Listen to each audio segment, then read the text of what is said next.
제가 오늘 이 자리에 있으니까 두 교회가 생각이 납니다. 한 교회는 제가 처음 이제 목사 안수를 받고 교회를 맡아서 강릉이라는 곳으로 이제 목회를 나갔는데 그때 교회가 꼭 요만했습니다. 우리 성도들도 여기가 조금 더 많은 것 같아요. 그때 참 제가 아무것도 모르고 교회의 목사로서 그렇게 목회를 했는데 제가 한 7년 만에 그 교회에 주말 부흥회를 갔어요. 그리고 가가지고 제가 성도들에게 머리를 숙여서 사죄를 했습니다. 왜 사죄를 했냐면 그때는 참 열심과 두려움과 뜨거움이 있었는데 제가 뭘 모르고 목회를 그것을 한 4년을 했어요. 아무것도 모르는 목사의 지도를 받고 4년 동안 신앙한 분들을 생각하니까 이렇게 남아주신 것도 감사했지만은 제가 얼마나 참 송구스럽고 미안하고 또 어떤 분들은 그 자리에 없는 분들도 계시고 해서 제가 큰 사죄를 드렸습니다. 그 심령은 지금도 변함이 없습니다. 그때 저와 목회를 함께 했던 분이 또 저 뒤에 앉아 계신데 그때 생각이 참 많이 납니다. 또 한 교회는 이제 얼마 전에 벌써 15년 됐네요. 떠난 지는 한 10년 넘었습니다만 작은 지하 교회가 생각이 납니다. 그때도 저 뒤에 계신 두 분이 거기 계셨는데 그 교회는 광나루라고 하는 곳에 있었습니다. 그 광나루는 아시는 대로 우리 장로교회에 광나루 신학대학이 있는 우리 교회로 이야기하면 이 삼육동과 비슷한 그런 지역입니다. 근데 그 광나루 신학대학으로 올라가는 입구에 저희 교회가 있었습니다. 그러니까 그 광나루 신학대학 다니는 분들이 그 저희 교회 앞을 이렇게 지나갈 때에 얼마나 속상했겠어요. 이단 교회가 거기에 이렇게 또 근데 이제 가끔 신학생들이 저희 교회를 들어옵니다. 용기 있는 신학생들이 들어와서 이제 면담을 하고 한 2시간 이야기를 이렇게 하면 대화를 해보면 너무 몰라요. 너무 모르고 어쨌든 대화를 그렇게 마치고 이제 가기 전에 제가 이제 후배들 아닙니까? 이제 복음을 전해야 될 그런 목사가 될 사람들이기 때문에 그들은 우리를 뭐라고 하지만 그래서 내가 기도를 좀 해주겠다. 그러면 기도를 안 하려고 그럽니다. 끝까지 안 해요. 그런데 그 중에 기도를 받는 분들이 계세요. 그런 기도를 간절히 하고 나면 그들이 뭐라고 그러냐면 자기네들이 이 교회는 엘렌 G 화이트의 이름으로 기도하는 줄 알았다는 거예요. 그리고는 이제 본당을 좀 볼 수 있겠느냐고 그렇게 질문을 합니다. 그럼 저희가 본당을 보여주면 이구동성으로 하는 말이 우리랑 똑같네 그래요. 그때 그 작은 교회가 또 생각이 납니다. 제가 우리 김대성 목사님의 말씀 부탁을 받고 너무 감사하고 영광스러운 자리이기 때문에 승낙을 했습니다마는 걱정이 됐겠습니까? 안 됐겠습니까? 됐죠. 예. 그래서 제가 이제 그 채널 7에 올라와 있는 말씀 영상들을 분석을 했습니다. 무슨 말씀을 드려야 되나, 또 초청받은 분들이 어떤 말씀을 전하는가 이렇게 봤어요. 그리고 제가 결론 내리고 오늘 이 예수를 바라보자라고 하는 제목으로 말씀을 드려야 되겠다. 이렇게 정했습니다. 이렇게 정한 이유는 우리 김대성 목사님이 이 슬로건을 여러 개 갖고 계신데 그 중에 하나가 기본으로 돌아가자예요. 혹시 목사님이 여기서 그런 말씀 좀 하신 적이 있으신가요? 저는 그걸 생생히 기억하고 있거든요. 그래서 기본으로 돌아가자 하는 그런 심령으로 예수를 바라보자고 하는 것은 기본 중에 기본인데, 그러나 이것은 기본 중에서도 가장 신앙의 핵심이 되는 그런 요소이기 때문에 오늘 이 말씀을 함께 나누면 좋겠다 이렇게 생각을 해서 말씀을 준비를 했습니다. 오늘 본문의 말씀은 히브리서 12장 2절의 말씀이 되겠습니다.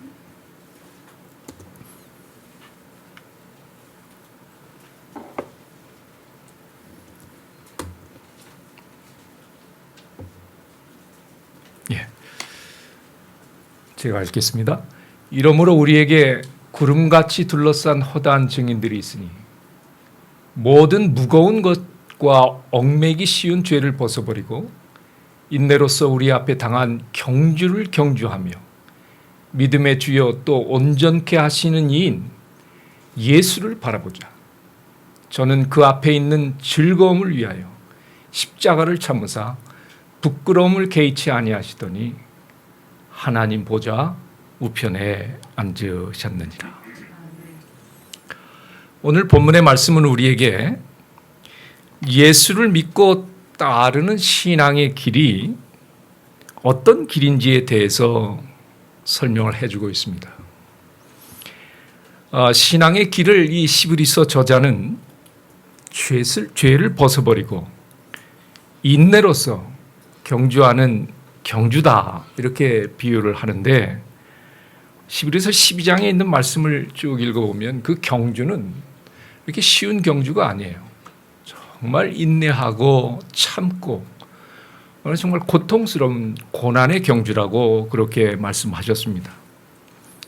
아시는 대로 이 경주는 우열을 다투고 1등을 해야 의미가 있지만은, 그러나 오늘 말씀을 통해서 주시는 이 신앙의 경주는 1등과 2등의 목표가 아니라 이 신앙은 그 목표가 무엇입니까? 완주하는 것입니다. 끝까지 완주해야 되는 것입니다. 신앙에 있어서 중도 포기라는 것보다 더 좀 안타깝고 포기하면 아무것도 아닌 것이에요. 그래서 오늘 신앙에 대해서 여기 말씀하시기를 끝까지 중도 포기지 않고 경주해야 한다. 그러면서 이 본문은 오늘 우리에게 그 신앙의 길을 경주하는 동안에 죄를 벗어버리고 완주하려면 어떻게 하여야 하는지에 대해서도 말씀을 해주고 있습니다. 그 비결은 믿음의 주 되시고 앞서가셨을 뿐만 아니라 믿음의 경주를 완주하신, 구원을 완성하신 예수를 바라보는 것이라고 말씀을 합니다. 그런데 여러분, 그 바라보아야 할 그 예수님은 첫 번째로 십자가를 지신 우리 예수 그리스도를 바라보아야 합니다. 두 번째는 죽음을 이기시고 부활하신 후에 하늘로 승천하시고 지금도 살아계셔서 우리를 중보하고 계시는 그 중보자 예수 그리스도를 바라보라고 하는 말씀입니다. 그리고는 재림의 주, 다시 오실 그 만왕의 왕 되시는 구원의 주 그 예수 그리스도 또한 우리가 바라보아야 할, 우리의 신앙을 완주할 수 있도록 결정적으로 우리에게 힘을 주는, 에너지를 주는 그분 예수 그리스도에 대해서 말씀을 하고 있습니다. 그리고 마지막으로 우리가 완주했을 때에 우리가 주님으로부터 어떤 상급을 누리게 될 것에 대해서 말씀을 하고 계십니다. 비록 신앙의 길이 십자가의 길이라 할지라도 우리가 끝까지 완주하면 하나님 보좌 우편에 우리 예수 그리스도께서 앉으셨던 것처럼 우리에게 주님께서 이렇게 약속하셨습니다. 이기는 그에게는 내가 그 보좌에 함께 앉게 하여 주기를, 내가 이기고 아버지 보좌와 함께 앉은 것과 같이 할 것이다. 그리고 시브리서 지금 본문의 말씀 1절과 2절의 말씀은 우리가 이 땅 참 고난의 신앙의 여정 속에서 어떻게 승리하고 끝까지 완주할 수 있는지에 대한 놀라운 비결을 가르쳐주는 귀한 말씀이 아닐 수 없습니다. 오늘 이 본문의 말씀에서 이 첫 번째와 세 번째는 그냥 알면 됩니다. 이 신앙의 길이라고 하는 것은 참 끝까지 완주해야 될, 그러나 참 쉬운 길은 아니에요. 그렇기 때문에 인내해야 하는 길이라고 하는 사실을 우리가 알면 됩니다.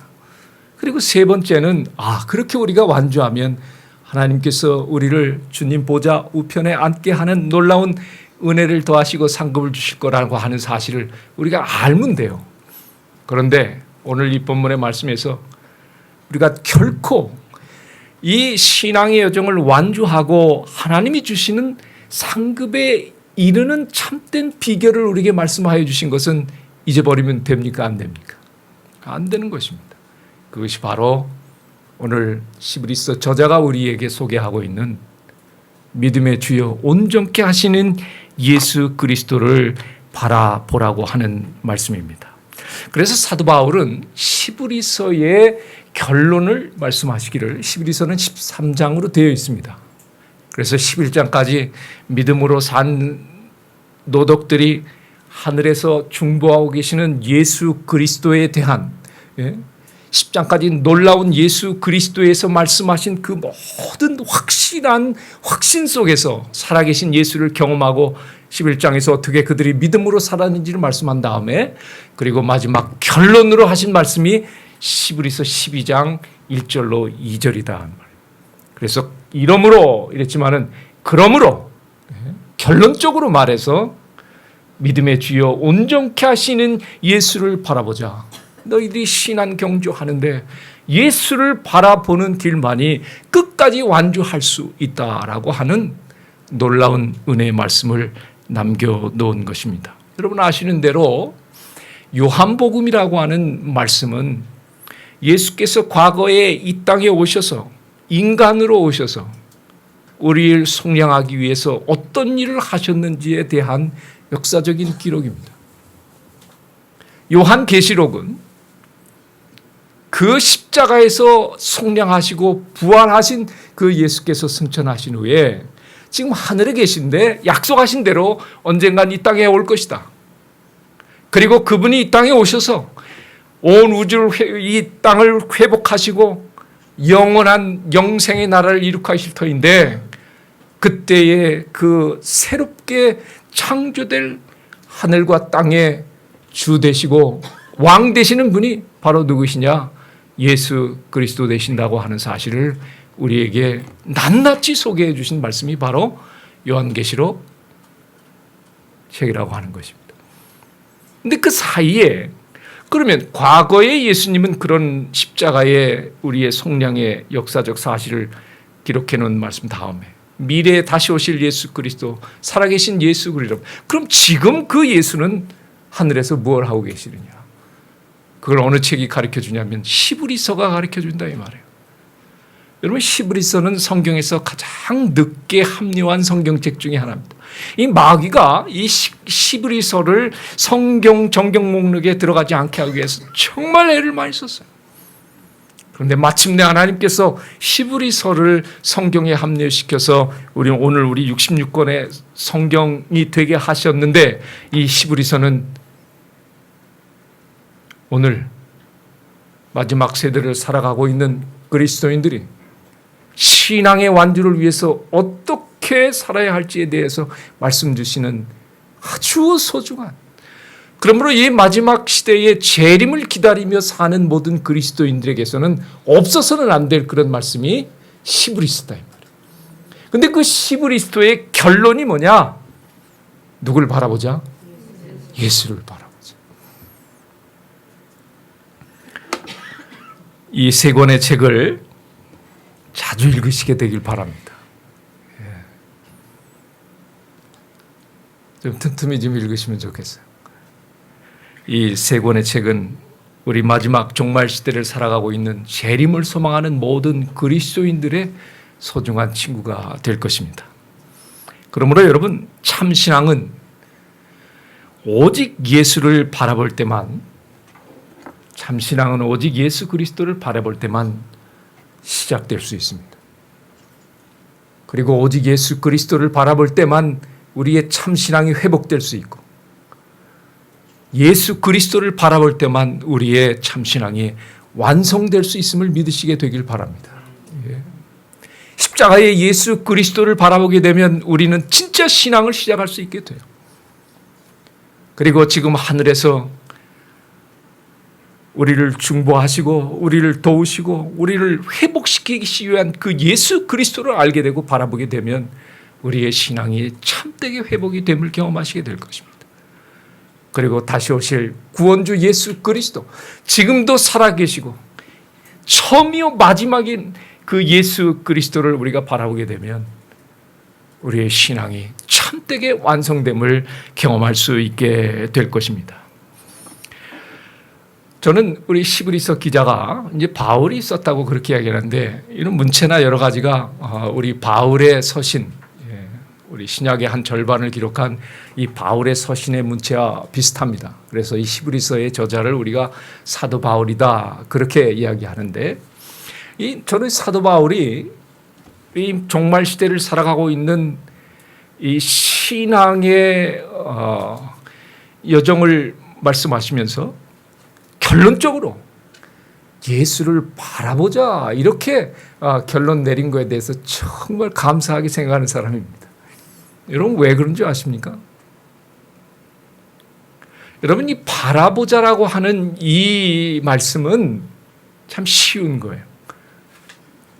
예수라고 하는 이 이름 속에 너무나 많은 것이 함축되어 있는 것처럼 예수를 바라보자라고 하는 이 말씀 속에는 정말 많은 것들이 함축되어 있습니다. 그러나 그런 거 다 떠나서 이 바라보는 건 정말 복음입니다. 정말 쉬운 거예요. 여러분, 생각을 해보세요. 누구나 바라볼 수 있습니다. 시간과 상관없이 어느 때든지 우리가 바라볼 수 있어요. 어느 곳에서나 바라볼 수 있습니다. 그리고 우리가 어떤 처지에 있든지 어떤 경우를 당하든지 우리는 바라볼 수 있기 때문에 그렇습니다. 정말 아멘 아닙니까? 예. 이걸 우리가 복음이라고 하는 거예요. 그러니까 예수를 바라보자라고 하는 이 말씀은 정말 복음 중에 복음입니다. 그냥 바라보면 사는 거예요.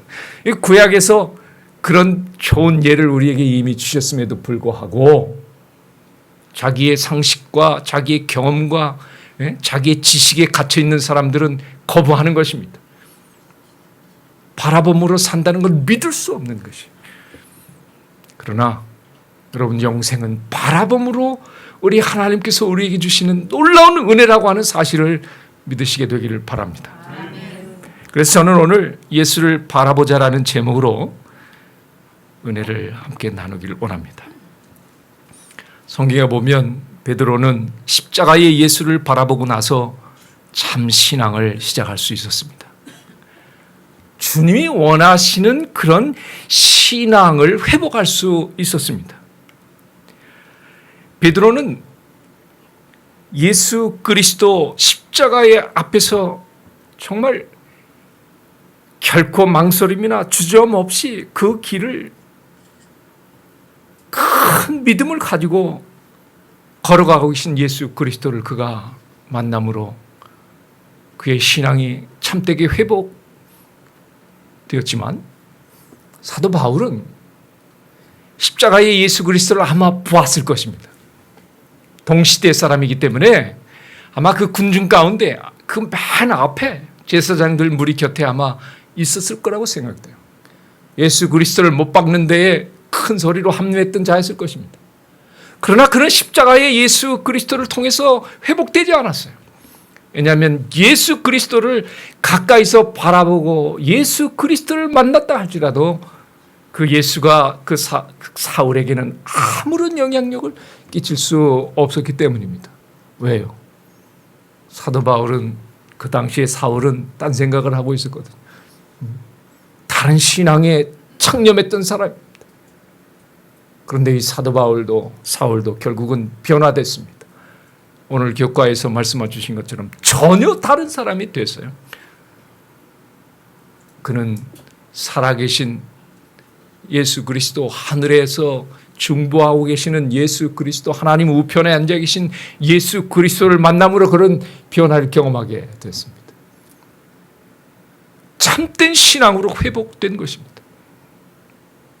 여러분, 이 사도 바울의 신앙 고백을 보면 아까 우리 교수님도 말씀을 주셨습니다마는 아주 주옥 같은, 정말 신앙의 보화라고 할 수 있는, 이건 사도 바울의 신앙 고백일 뿐만 아니라 우리 모두 예수 그리스도를 쫓는다고 하는 모든 그리스도인들의 신앙 고백이 되어야 할, 성경에 기록하게 하셨으니까 하나님이 인정하신 고백 아니겠습니까? 그의 고백과 우리의 고백이 다를 수 없는 것이에요. 그런데 그 중에 세 중요한 고백을 제가 말씀을 통해서 보면, 갈라디아 6장 14절에 그는 우리 주 예수 그리스도의 십자가 외에 결코 나는 자랑하지 않겠다. 또 고린도전서 2장 1절로 2절에 보면 예수 그리스도와 그의 십자가에 못 박히신 것 외에는 아무것도 알지 아니하기로 나는 작정했다. 빌립보 3장 7절로 9절에 내 주 그리스도 예수를 아는 지식이 가장 고상하다. 가장 고귀하고 가장 가치 있고 가장 놀라운 지식임을 고백하면서 이 땅의 모든 것은 다 배설물에 불과하다. 여러분, 이 정도 되면 우리 예수 그리스도의 복음을 위해서 살 수 있지 않겠습니까? 저는 저와 여러분들이 살아계신 우리 예수 그리스도를 직접적으로 이렇게 경험하시는 그 축복이 함께 하시기를 바랍니다. 우리가 아브라함을 믿음의 조상이라고 얘기하지만 실제로 아브라함은 그 창세기를 읽어보면 믿음 달라고 기도한 적이 한 번도 없어요. 믿음에 대해서 그가 고민하고 염려한 적이 한 번도 없습니다. 그 비결이 무엇입니까? 아브라함은 살아계신 하나님과 직접 뭐 했어요? 대화하고 동행하고 그의 음성을 듣고, 오늘날은 살아계신 하나님 예수 그리스도 계시다고 하는데 왜 나에겐 말씀하지 않는가? 우리에게 말씀하고 계시잖아요.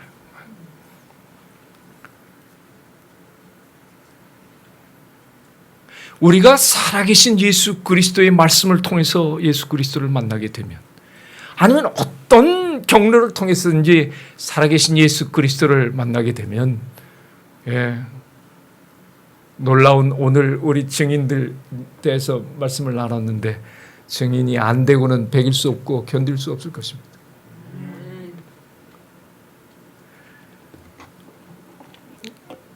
제가 강릉에서 목회할 때에 그 이제 학생들 가운데 이제 그 관동대학이나 강릉대학에 이렇게 와서 기숙사 생활을 하면서 대학을 다녔던 친구들이 있었어요.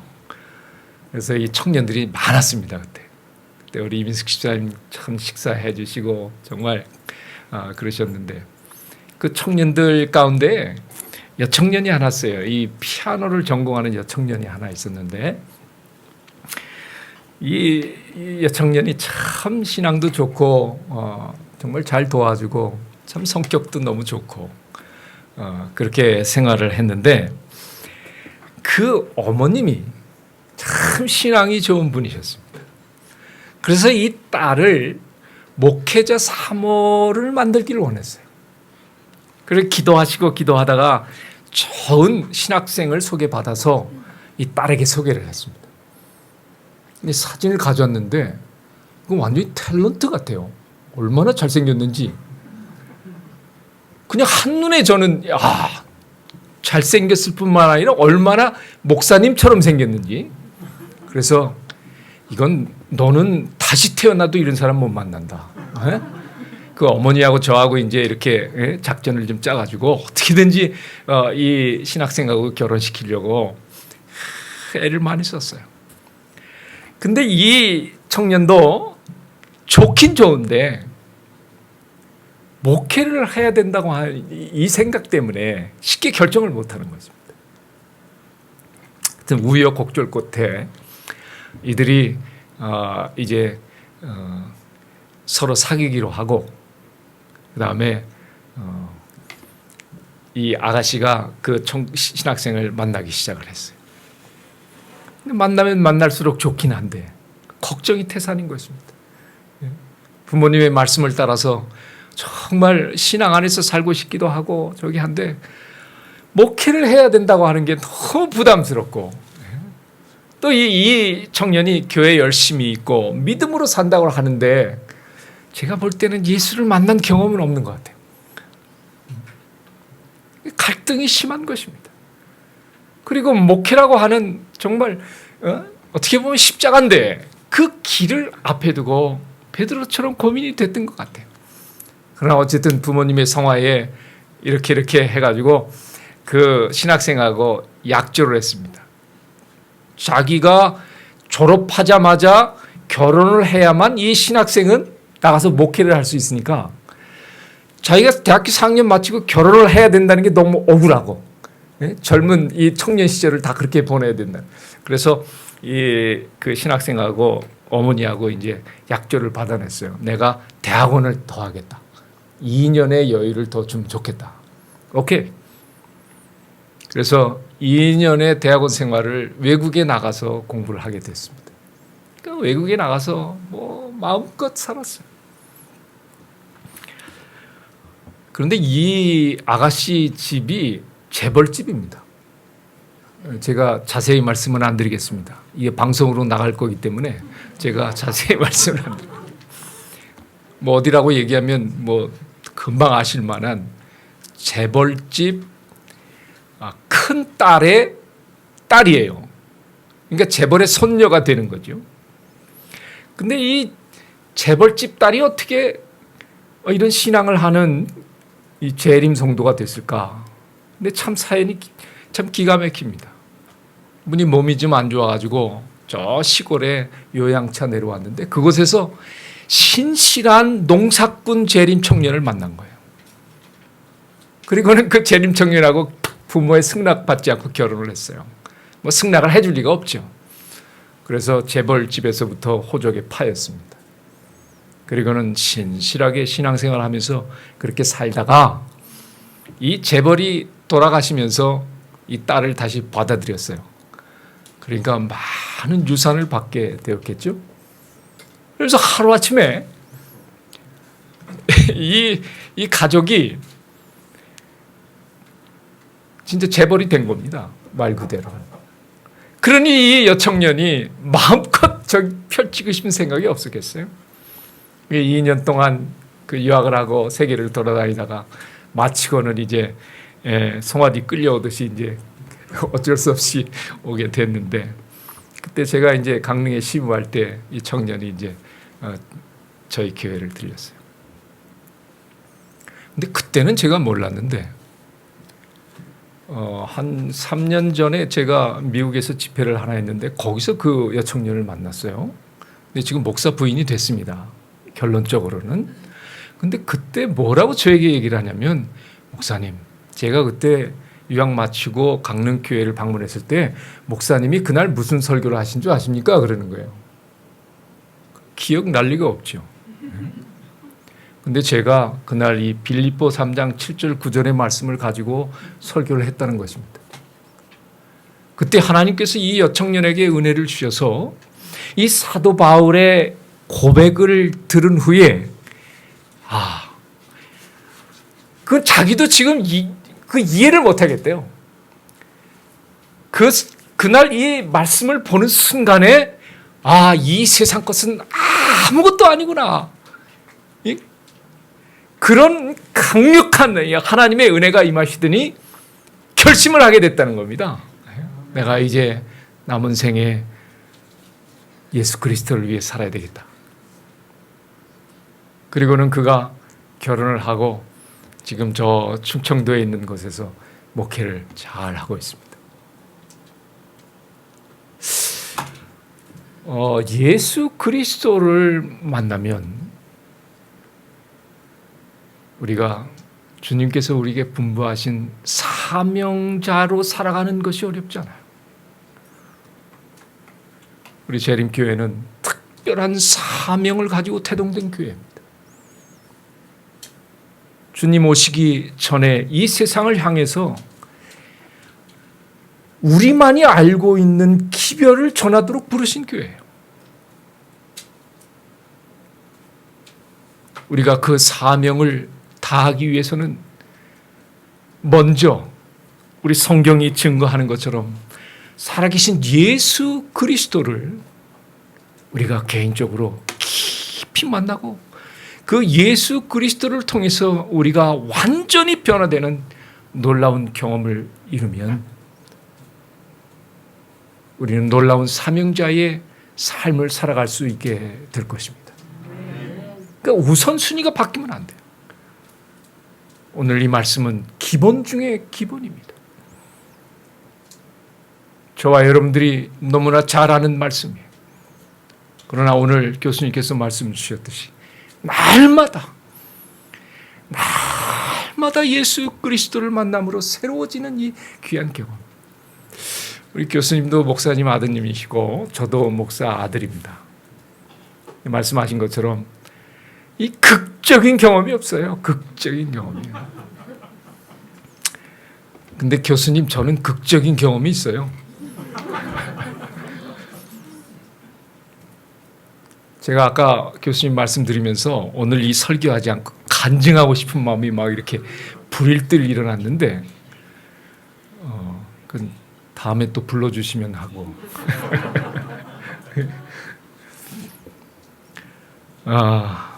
살아계신 우리 예수 그리스도를 만나고 예수 그리스도를 바라봄으로 우리의 참 신앙이 회복될 뿐만 아니라 우리는 사명자의 길을 걸어갈 수 있게 될 것입니다. 오늘 이 자리에 함께 하신 분들이 제2의 베드로, 제3의 바울들이 되시기를 간절히 소망합니다. 저는 오늘 베드로 이야기를 조금만 좀 더 말씀드리기를 원합니다. 베드로가 이 참 신앙을 하게 된 결정적 순간은 기적을 베푸셨던 또 죽은 자를 살리는 능력을 베풀었던 그런 순간과 그런 장소가 아니었어요. 이 베드로의 신앙이 참된 길에 들어설 수 있었던 그 찰나 그 순간은 십자가의 예수 그리스도를 바라볼 때였습니다. 3년 반 동안 베드로가 예수님 12 제자들이 가장 예수님 가까이에 머물기를 원했습니다. 여러분 말씀을 보시면 알 수 있지 않습니까? 3년 반 동안 예수 그리스도와 동행하고 예수와 함께 먹고 마시고 그분과 함께 자는 그런 삶을 3년 반 동안 살고 예수를 바라보았지만 그때의 베드로의 신앙을 우리 예수 그리스도께서는 참된 신앙으로 그렇게 말씀하지 않으셨습니다. 그는 정말 뜨거운 열심이 있었던 사람이 분명합니다. 정말 둘째가라면 서러울 정도로 우리 예수 그리스도 가까이서 목숨도 불사할 것처럼 그렇게 담대한 예수 그리스도의 제자로 살았던 사람이었지만은 우리 예수님은 그의 신앙을 진짜 신앙이라고 그렇게 간주하니 하셨습니다. 3년 반 동안 예수님을 따라다녔던 베드로의 신앙은 어떤 신앙이었습니까? 그가 모든 것을 버리고 예수 그리스도를 쫓은 것이 사실이에요. 그리고 그는 한때 그리스도로부터 칭찬 듣는 아주 놀라운 신앙 고백을 했던 사람이 틀림없습니다. 엄밀한 의미로 그러나 예수 그리스도께서는 그의 신앙을 진짜 신앙이라고 말씀하지 않으셨습니다. 왜냐하면 주님의 말씀에 의하면 왜 베드로의 신앙이 진짜인가 가짜인가를 예수 그리스도께서 그렇게 구분하셨느냐. 그 기준점은 하나였습니다. 베드로가 십자가를 거부했기 때문이었습니다. 그가 예수 그리스도의 십자가의 길을 막으려고 했습니다. 그러니까 십자가는 참 신앙과 그렇지 않은 신앙을 판가름하는 기준이 된다고 하는 사실을 우리 예수 그리스도의 말씀을 통해서 알 수가 있습니다. 예수님께서는 단호하게 십자가를 거부하는 신앙을 결코 신앙이라고 말씀하지 않으셨습니다. 여러분, 베드로가 바로 앞에서 예수님을 하나님의 아들이라고 그렇게 죄송합니다. 고백하였고 또 칭찬을 들었지만은 그 말씀 마태복음 16장 바로 이어서 보면 한 5절도 넘어가지 않아서 베드로가 주님으로부터 사탄이라고 하는 소리를 들을 정도로 정말 큰 꾸지람을 그가 듣습니다. 예수님은 베드로에게 왜 하나님의 일을 막으려고 하느냐고 그렇게 나무라셨어요. 여러분, 예수님께서 베드로에게 말씀하신 이 하나님의 일은 무엇이었습니까? 예수님께서 고난받아 십자가에 죽고 3일 만에 살아날 것에 대해서 말씀하셨을 때 베드로가 안 됩니다. 결코 주에게 그런 일이 미칠 수 없을 것입니다라고 얘기한 것처럼 베드로가 막으려고 했던 그 하나님의 일은 십자가였어요. 예수님께서 호되게 꾸짖으시면서 그게 신앙이 아니라고 분명히 말씀하셨습니다. 그리고는 참된 신앙이 무엇인지를 다음과 같이 규정했습니다. 이에 예수께서 제자들에게 이르시되 아무든지 나를 따라오려거든 자기를 부인하고 자기 십자가를 지고 나를 쫓을 것이니라. 예수님과 아무리 오래 동행하고 예수님을 바라봤다 할지라도 베드로의 신앙, 예수님과 동행했던 그의 동행의 동기는 예수 그리스도의 기적과 능력이었을 것입니다. 그리고 그의 동행의 목적은 자기의 야망을 이루는 어떤 무엇이었을 것입니다. 그런 심령과 그런 목적을 가지고 그런 동기를 가지고 예수 그리스도를 아무리 바라봐도 우리는 참된 신앙의 변화를 경험할 수 없다고 오늘 우리에게 말씀을 하십니다. 오늘 우리는 어떻습니까? 우리의 신앙과 우리 신앙의 동기와 목적이 무엇인지 한번 깊이 돌아보는 시간이 되길 바랍니다. 여기 결정적인 베드로의 신앙의 변화를 이끌어낸 예수를 바라보게 한 결정적인 계기가 하나 있었어요. 그게 무엇이었습니까? 닭울음 소리예요. 닭울음 소리.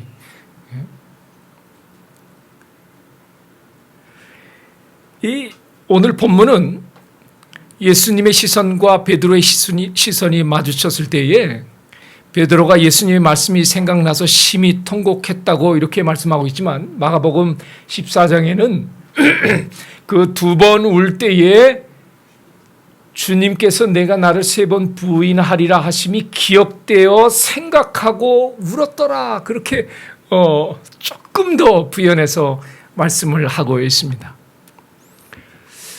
상황을 좀 생각을 해봤어요. 첫 번째 닭이 울었을 때에 이 베드로는 깨닫지 못했어요. 네? 3번 부인하는 사이에 아마 그 중간쯤에 첫 번째 닭이 울었을 거라고 생각이 됩니다. 그가 너무 두려웠기 때문에 닭 울음소리를 듣지 못했어요. 3번째 저주하고 부인하고 났을 때에 닭 울음소리가 2번째 울렸는데 그때에 베드로가 기억이 난 것입니다. 무엇이 기억이 났습니까? 미리 말씀해 주신 베드로가 그때 섭섭했을 거예요. 내가 나를 3번 부인할 거라 이렇게 말씀하셨을 때 베드로가 아니 예수님이 나를 어떻게 보고 저렇게 말씀을 하시나. 얼마나 섭섭했겠습니까? 내가 당신을 지켜줄 사람인데 나는 안 떠난다고 얘기했는데 3년 반 동안 내가 당신 어떻게 쫓고 어떻게 당신 곁에서 어떻게 그렇게 말씀을 하실 수 있는가라고 섭섭하게 생각했을지 몰라요. 그런데 예수 그리스도께서 자기를 너무나 분명하고 너무나 확실하게 알고 계셨다고 하는 것을 그 순간에 깨달게 된 것이죠. 참 이 하나님의 은혜가 크시지 않습니까? 베드로는 2번 만에 기억하고 깨달았는데 어떤 사람은 10번을 얘기해도 못 알아들어요. 우리 주변에 예수님께서 계속해서 기회를 주시는데 그 눈치를 못 채는 거예요. 계속해서 하나님께서 자비로 기회로 모든 것을 다 동원하는데도 그 기회를 잡지 못해요. 그런 의미에서 오늘 이 자리에 함께 하신 저와 여러분은 참 얼마나 축복받은 사람인지 모르는 일입니다. 여러분, 움켜진 이 놀라운 진리의 법에 복음을 결코 놓치지 말게 되기를 바랍니다. 날마다 예수 그리스도를 바라보시게 되기를 바랍니다. 그 십자가 앞에서 예수 그리스도와 함께 죽고 내 안에 사셔서 하나님의 뜻을 이루어 가시는 성령의 인도를 받아 승리하시게 되기를 바랍니다. 세상의 무거운 것 다 벗어버리고 죄를 이기고 우리의 경주를 완주하시게 되기를 간절히 소망합니다. 이런 분이 우리 주님이심을 베드로를 통해서 말씀을 주셨어요. 이 영감의 저술 시대의 소망에 보면 우리 성경에는 간단히 이렇게 말씀하셨지만 이렇게 정말 가능성 있는 그 순간에 베드로에게 일어날 수 있었던 모든 가능성을 여기에 묘사하기를 예수님의 시선과 베드로의 시선이 마주치게 됐고 그 순간에 베드로의 양심이 일깨워졌는데 베드로가 바라본 그 예수님의 모습은 너무나 인자하고 동정하는 눈빛으로 용서의 눈빛으로 자기를 바라보는 것을 바라본 후에 그가 양심에 일깨워지고 기억이 되살아나서 그 자리를 박차고 뛰어나가서 심히 통곡했더라. 그렇게 말씀을 하고 있었습니다. 그리고 베드로는 이 시대의 소망에서는 예수님께서 땅에 엎드려서 이 세상의 구원을 위해서 사단과 대결했던 그 절체절명의 순간 누워 계셨던 그곳에 자기도 모르게 이끌림을 받아서 그곳에서 죽기를 청했다. 아마 그랬을 거예요. 그럼 사실 베드로는 이후에 어떻게 됐습니까?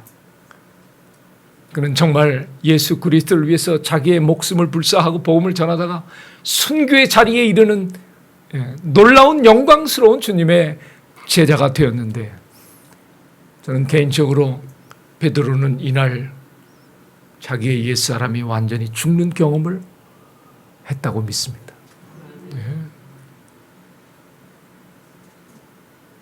그가 그 자리에서 자기의 옛사람이 죽는 경험을 하였지만 그러나 그는 다시 태어나는 예수 그리스도의 생명으로 다시 태어나는 놀라운 신앙의 경험으로 새로운 시작을 하게 되었습니다. 요즘 코로나19라는 닭울음 소리가 도처에 메아리치고 있습니다. 베드로의 회복을 위해 예언의 말씀을 주셨어요. 너는 앞으로 이렇게 될 것이다 라고 예언의 말씀을 주셨고 그날 그 새벽 닭울음 소리는 베드로로 하여금 예수 그리스도의 말씀을 생각나게 했고 예수를 바라보게 했습니다.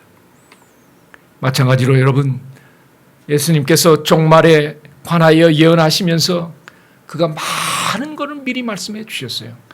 그 가운데 전염병도 있습니다. 앞으로 이러한 일이 있게 될 것이다.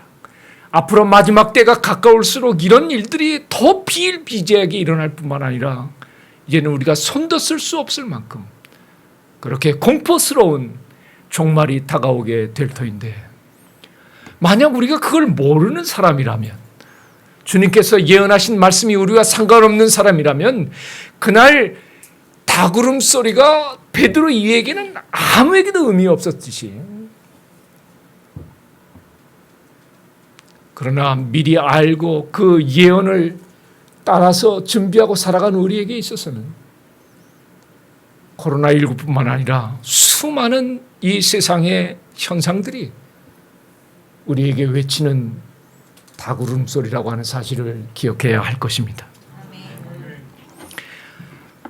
지금 도처에서 메아리치고 있는 닭울음소리의 의미를 알았더라면 주님은 말씀하시는데 너희는 일어나 머리를 들으라.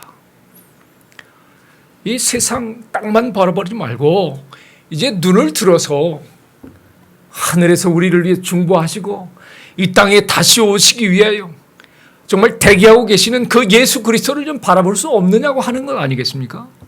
왜요? 이제 곧 너희의 구원이 속량이 가까웠기 때문이다. 제발 머리를 좀 들어라. 하늘을 좀 바라보고 나를 좀 바라봐라. 여러분, 주님께서 우리에게 요구하는 유일무이한 그 이상도 그 이하도 없습니다. 내게 오라. 바라봐라.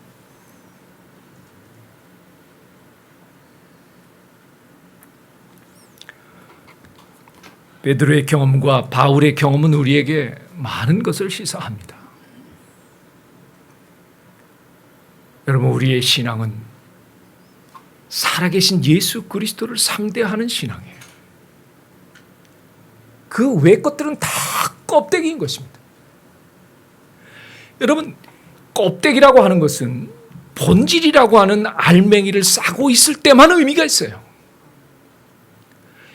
이 알맹이가 본질이 빠져 있으면 껍데기는 짓밟혀서 아무 쓸짝이 없는 것입니다. 여러분, 우리에게 주신 놀라운 기별, 진리. 여러분, 이 진리 안에 진리가 있음을 보셔야 돼요. 그 진리는 바로 예수 그리스도십니다. 그런데 그 예수 그리스도는 그저 우리가 지식적으로 알고 끝날 예수가 아니라 이 말이에요. 지금도 살아계셔서 지금도 우리에게 말씀하시고 우리에게 다가오시고 동행하시겠다고 하는 그 예수 그리스도는 우리가 느끼고 우리가 함께 할 수 있는, 이거 어떻게 표현할 방법이 없어요. 눈이 아침에 뜨일 때부터 잠자리에 들기까지 저는 그 예수 그리스도, 살아계신 예수 그리스도가 여러분들에게 느껴지시게 되기를 바랍니다. 감지되시기를 바라요. 그 음성을 듣게 되시기를 바랍니다. 그러면 뭐 차를 탈 때든지 무엇을 하든지 예수 그리스도와 대화가 이루어지지 않겠습니까? 예? 어디 내 속에서 이 이상한 게 치밀어 올라가지고, 예?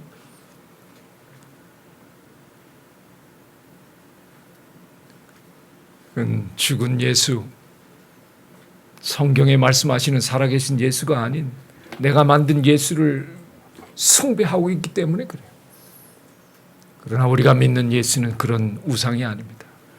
우리 예수 그리스도는 지금도 우리에게 말씀하시는 살아계신, 따라합시다. 살아계신 하나님이십니다. 내게 세세토록 살아있어 처음과 끝이시고 그림자도 없이 우리 곁에서 늘 함께 하시는 그 예수 그리스도.